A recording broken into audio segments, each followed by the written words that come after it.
আসসালামু আলাইকুম রহমতুল্লাহ। আলহামদুলিল্লাহ, আজকে বাংলাদেশ দ্বিতীয়বারের মতো বিজয় লাভ করেছে।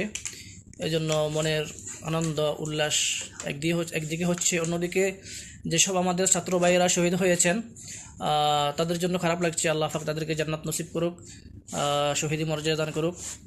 তো এই মুহূর্তে আমাদের দেশের প্রশাসন বা সেনাবাহিনী অনেক সচেষ্ট থাকতে হবে যে সংখ্যালঘুদের যে আমাদের উপাসনালয় যেগুলো আছে, তো এগুলোর দিকে কড়া নজর রাখতে হবে, নিরাপত্তা নিশ্চিত করতে হবে। কারণ ভারতের বিশেষ করে লক্ষ্য রাখতে হবে, ভারতের যেই গোয়েন্দা সংস্থাগুলো আছে তারা যে কোনো উগ্রপন্থী বা যে কোনো প্রকার উশৃঙ্খলতা সৃষ্টি করতে পারে, যাতে ভারতের কোনো গোয়েন্দা সংস্থা এবং কি কোনো প্রকার কোনো ভারতের কোনো লোক কোনো প্রকার কোনো ষড়যন্ত্র না করতে পারে।